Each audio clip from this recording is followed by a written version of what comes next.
on the Interruption, but I'm Mike Wilbon. It was just National Be Humble Day, Tony. How do you stay humble?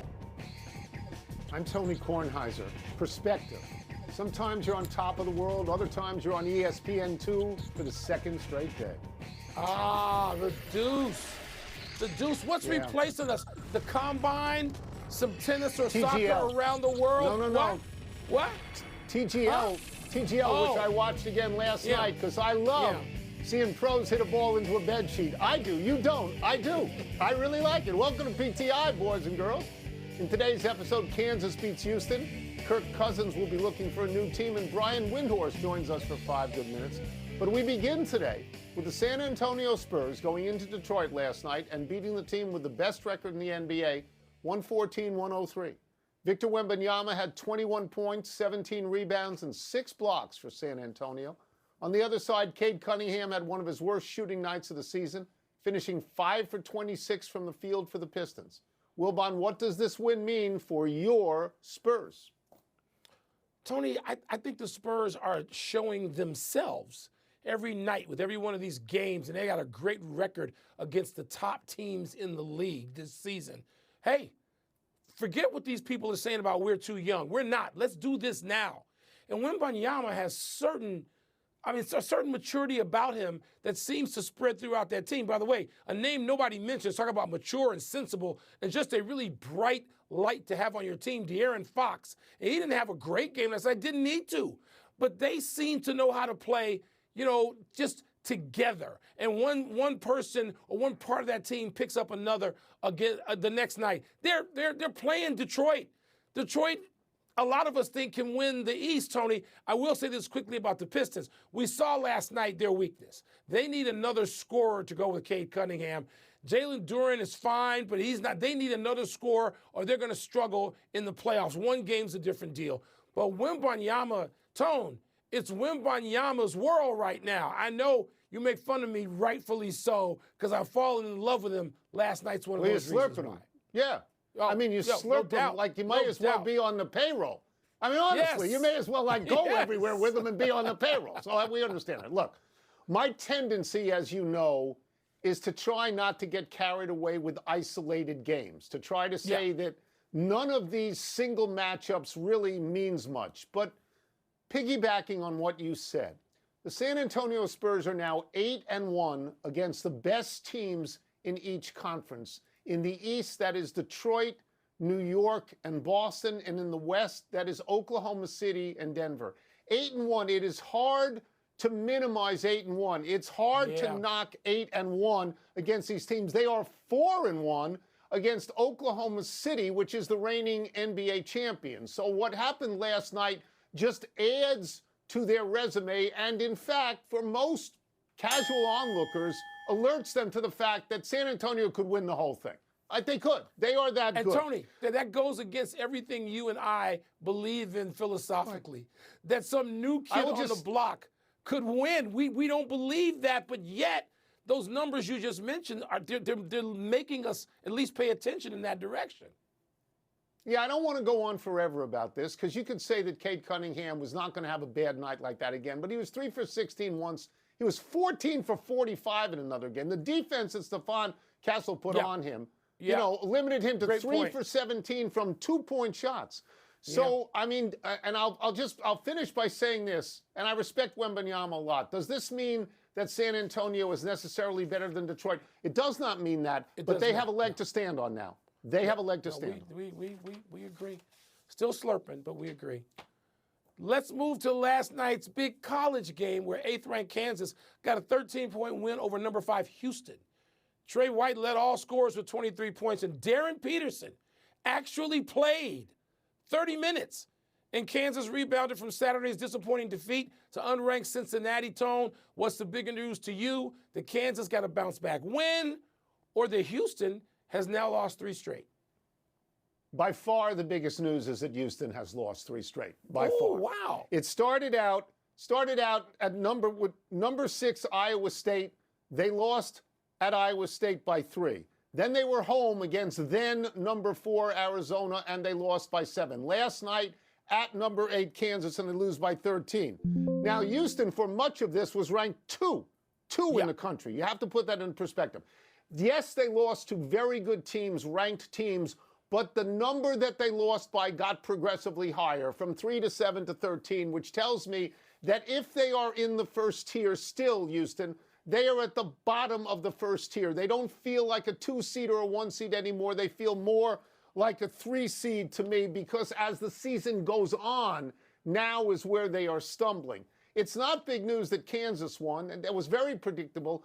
Kansas got bombed at home by unranked Cincinnati. It was the worst home defeat Kansas has had to an unranked team in Bill Self's 23 years, which is motivation, kids, to win the next game, as in, hello, Houston, you've got a problem. I mean, that's what happened. That had to happen, though, Tony. It had to happen. Kansas had to come back like that because of the conditions you just set up. They had to, and they did. They did. Houston, I will say this. You know, coaches, a lot of coaches have been behaving badly lately. Kelvin Sampson's not one of them. He sat there at a microphone the other night after his team lost, I think, the second of those 3 games, and he said, you know what? I'm not going to overreact or go crazy about this. This league, he's talking about the Big 8 or whatever they're called now, the Big 14, Big 12. Big 8, Big 12. Big 12. He said, here's what we know about every game. A really good team is going to win, and a really good team is going to lose. And he's talking about Iowa State, and he's talking about Kansas, and he's talking about Arizona, you know, relatively still freshly in from the Pac-12. He's talking about this unbelievable glut of teams at the top of that conference. Really good team going to win, really good team going to lose. That's some perspective. And I know he's agitated about losing 3 straight. Kelvin Sampson's trying to win a championship. Houston will be fine. They'll be fine this week. Watch. We mentioned this yesterday, that it seems like all the good teams are playing all the good teams all the time. That's because the Big 12 and the Big 10 are very good. I'll go east. I'll go to I-95. I believe it's tomorrow night, number 6 UConn against number 15 St. John's with a 13-game winning streak. Later on over the weekend, Kansas, Arizona. So they're out there. They're out there. Let's move to the NFL and the confirmation by the Atlanta Falcons that they plan to release quarterback Kirk Cousins on March 11th, the first day of the new NFL calendar. This will provide Atlanta with salary cap relief. More importantly, it once again makes the 37-year-old Cousins a free agent. Wilbon, do you see Cousins starting for an NFL team next season? Yeah, he'll start some games. I think it's unavoidable. I mean, half the backups play anyway because you get injuries and you get, underperforming players who are then benched. And so Cousins, I mean, there are places where they don't even know where the quarterback's going to be now. They don't even have a starter. Pittsburgh, they don't have a starter. I'm not calling Aaron Rodgers their starter. Cleveland, I don't know what they have. And you can I think there's 6 or 7 teams that are in that situation. Miami doesn't appear to want the starter they have. So can Kirk Cousins go there and be at least a bridge starter? Yes. Temporary in whatever form? Yes. A couple of more years? Yes. So, and he's got his money. Kirk Cousins got his money without us going over it like Dak Prescott, every single day for like 9 years. Kirk Cousins got $100 million or what, close to it. And so he can go play for anything he wants, essentially, wherever he wants, if he thinks gives him a chance to either start or contribute to a team that matters. Yeah, if the question is, do I see Kirk Cousins starting for an NFL team this year? I saw him starting for Atlanta this year, ahead of Michael Penix Jr. Kirk Cousins finished last year 4-0. He had 7 touchdown passes and 2 interceptions in those games. One of the teams he beat was the Rams. One of the teams he beat was Tampa Bay. He got his team, Atlanta, to where they tied for the division. They were eliminated on a match of cards, however that works. But he got them that far. At the end of the season, Penix was hurt. He was better than Penix. So I saw him starting there. All the teams you mentioned, I could see him starting. I could see him starting. Arizona doesn't know what it wants to do with its quarterback. But most of all, I could see him starting at Minnesota. I could see Minnesota getting a mulligan on letting him go the first time. Because, why do you make that face? What exactly has J.J. McCarthy proven to this point? Nothing. No, but they got to play him because they took him. You know how teams cover their own butts when they select somebody in the first round? And that's what Atlanta's doing. That's what Atlanta's doing with Penix. Okay. They're covering themselves. The other thing they could do, he could go to the Raiders. The Raiders have the #1 pick, Fernando Mendoza. Okay. Bridge. Do you want to start him in game 1? Or do you want to say, watch this older veteran and try to learn something? This just feels like another dumb move by Atlanta to me. Let's take a break. Coming up, why is Adam Silver suddenly so focused on tanking? We're going to ask Brian Windhorst. We'll also ask him which team he sees winning the Eastern Conference. You're killing Mike, the Falcons. Do you know the last time? Do you know the last time that Kansas lost consecutive home games to an unranked team? It was 1988-89. They're not going to do it. Consecutive home games. They're not going to do it. No, they win at home. Pardon the interruption. The NBA is entering the stretch run for both the winners and the tankers, which makes it a perfect time for a visit from our great friend ESPN senior NBA writer Brian Windhorst, who's in LA. Let's start with this. Brian, I think tanking is a much bigger deal than Wilbon does. Why do you think Adam Silver is taking tanking so seriously now, and how do the teams feel about this? 3 reasons. Number 1, it's happening much earlier in the calendar than it ever has before. Number 2, the number of teams that are doing it. You could debate, maybe there's 8, maybe there's 10. It depends on who wants to be honest.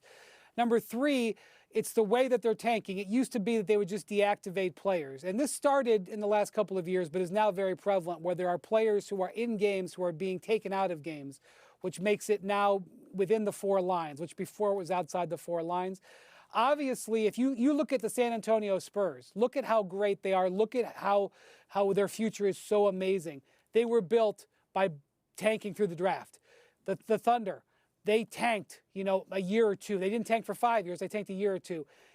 Dynasty teams are often built this way. And if you're a small market team like Memphis, like Salt Lake City, one of these other small market teams, this is how to go forward with it. Anybody would say this is the way to go, and that's what these teams are doing. I'm so glad that you approached it that way, Brian. Let's follow up by asking you this. There's now been a reveal of anti-tanking measures, at least potentially. I don't believe any of them would work worth a damn, do you? Because you've been around for a while, with all due respect. The first anti-tanking measure was the lottery. That was in the early 80s. Yep. Since then, there have been 5 adjustments to the lottery. Then there was the play-in tournament. So that's 7 adjustments. So whatever adjustment this is, even if it's inspired, will be the 8th. And guess what? It may work in the short term, but there will be a 9th, there will be a 10th. As long as you incentivize teams to move to a certain part of the standings to get better players, they will do so. And that is why what they are looking at is to try to incentivize winning. Whether or not they can get a system that actually works, that's another story. Amen. That's about the most concise and likable answer I've heard. Tony's probably frowning. Let's talk about the Eastern Conference in the NBA, Brian, which I heard you talking about a little earlier today on NBA Today. So the Pistons lose last night. The Cavs and Knicks play tonight. Do you see a favorite? Boston, as Tony pointed out very early on, he was on that horse early, playing so well with Jaylen Brown. Do you see a favorite? What do you make of the East as we start this bell lap? My 20 years plus of covering the NBA, all of the conversations that I have with scouts and executives and coaches, and all the games I watch, I can honestly say I do not know. Any of these top 4 teams, I can make a case for, I can make a case against. I think the one big thing is the one team that is going to can materially get better is obviously the Celtics. If they get Jason Tatum, that's a game changer. But just because they get him, I don't know how he's going to be. Tonight, DeJounte Murray is coming back from his Achilles tear with the New Orleans Pelicans. He is 13 months off the injury. Jason Tatum is 9 months and 3 weeks. He's less than 10 months off of it. Just to assume he's going to come back and be ready to go, I think is not fair to him. So I do think that is a huge, huge thing that could change the whole Eastern Conference. But I have no idea what actually is going to take place. I think it's exciting, but it's also going to be hard to predict, which I think is a good thing. All right, I will get you out of here on this, and I will make not a large reference to tanking, which I think is dastardly. I think everyone should think it is dastardly, but let's go to this. Kawhi Leonard is averaging a career-high 28 points per game. What, if anything, have you heard about the status of the NBA's investigation into Pablo Torre's story about possible cap circumvention by the Clippers, in a no-show job? Yeah. So first off, as far as I am aware, the investigation is ongoing. That is an unsatisfying answer, but that is what I believe is the case. When they complete the investigation, what is the process going to be? I don't think anybody knows. I know the reason that people are focused on this is that there's a concept that, oh my gosh, what if Kawhi is punished and his contract is voided and all of a sudden he becomes a free agent? I know that that is a thing that's out there. Well, a couple of things. I don't know what's going to happen. I wish I could say I've got all of the information and here's what's going to happen. I don't have it. So I think the NBA is still trying to get it. The second thing is people have continued to compare this to Joe Smith way back 25 years ago. Joe Smith was not punished. His contract was indeed voided, but he was not punished. So that's, if you're looking at precedent, I just want to point that out. The third thing is any NBA free agent, no matter how he becomes a free agent, would have to be a free agent by March 1st for him to be eligible to sign with another team. I find it very unlikely we're going to get any final on this by March 1st, whether it's punishing Kawhi, Clippers, anybody or not. So I think as far as Kawhi goes, I think this is going to be a next year thing. As far as the Clippers go, I think there's serious concern that they're facing repercussions. How serious? We're going to have to wait and see. Yeah, it doesn't really feel like an aggressive investigation, but maybe it is. Thank you, Brian. Brian, Thanks, appreciate you, dude. Yeah. Let's take one last break. Still to come, has the UFL, Wilbon's favorite football league, opened the door to making long NFL field goals worth four. It is the time really now for a rematch between Mayweather and Pacquiao. What is this, the first week of Revisited? What? Yeah. Well, it's not like they're both in their late 40s or 50s. Oh, wait. I think it is. Oh, wait, they absolutely are. You know what's going to happen to Kawhi and the Clippers? Not a damn thing. Nothing. You heard it here That's right. first. Nothing. No, the NBA Zero. does not want to investigate or punish. Does Investigate not that. want to.